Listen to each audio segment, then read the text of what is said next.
Today, we're diving into a really powerful story about how an unexpected friendship can, well, heal some of our deepest wounds. It's a journey about solitude, about transformation, and it all revolves around a woman named Rosha and a cat named Vera, who taught her a silent language that changed everything. This quote, wow, it just gets right to the heart of the story, doesn't it? It perfectly captures where our main character, Rosha, is at. She's carrying this heavy, invisible burden, a kind of pain that's always there right under the surface, just festering. And that sets the stage for a pretty profound change. So, what exactly is this secret wound? The source material calls it internalized grief. It's not like the kind of sadness you can share, where people can comfort you. This kind of grief goes completely unnoticed. It's a lonely, internal battle, a constant ache that, for Rosha, had really come to define her entire world. Now, to really understand the huge change that's about to happen, we first have to look at Rosha's life before all of this. It was a life pretty much defined by what was missing. Rosha's world was, well, incredibly small. She was kind of haunted by her past and totally trapped in her present.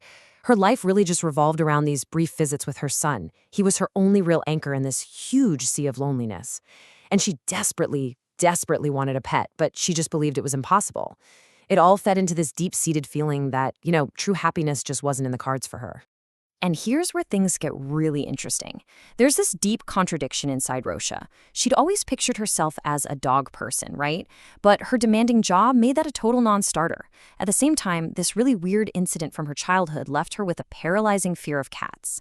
So the one companion she wanted was out of reach, and the other, her biggest fear. Okay, and this is where the story just takes a complete 180. An unexpected choice and a very, very unlikely creature is about to walk right into Rasha's carefully managed, solitary world. So Rasha's journey with cats, it really started way back with this terrifying encounter as a kid that kind of tamed her adventurous spirit. But let's fast forward to 2 years ago. A pivotal moment happens. She sees this tiny, abandoned kitten, and something inside her just shifts. A spark of compassion completely overrode decades of fear, and it set her on the path to the incredible bond she has today. This was the moment. Her colleague found this little kitten out in the rain, and when Rasha saw it, she felt what the story calls a powerful twinge of compassion. And in a completely impulsive move, defying a fear she'd had her entire life, she just decided to take the kitten home. She saw it as a chance, not just for the kitten, but for herself too, a path to a fuller life. She actually asked her son to name the kitten, and he suggested Vera. And for Rasha, this name took on a really profound meaning. Vera, it means truth and faith. All of a sudden, this tiny cat wasn't just a pet anymore. She was becoming a symbol, an embodiment of the very things Rasha felt were missing from her life. And that one decision, well, it leads us right into the heart of our story, this incredible unspoken bond that starts to form between Rasha and her new friend, Vera. Pretty soon, they developed their own way of talking to each other, a dialect of reliance and fondness. It had nothing to do with words. It was all about these small, meaningful actions, rumbling purrs, affectionate nuzzles, little headbutts. Each one was like an unspoken message of comfort and affection, and it built this incredibly powerful, silent connection between them. I mean, this just captures their bond perfectly, doesn't it? It was a connection so deep that it went way beyond anything you could describe with words. It was something felt on a totally different level, something that really did outshine language. And in the end, Vera's simple presence started to heal that secret wound. Just the comfort of a purring cat on her lap gave Rosha a sense of contentment and connection that she'd, frankly, never felt with another person. It was this quiet, constant, and totally uncomplicated source of love that finally started to fill that void. So this brings us to the final and maybe the most profound part of Rasha's transformation, because it's not just about finding comfort anymore, it's about finding herself. Just by watching Vera. This is the huge aha moment.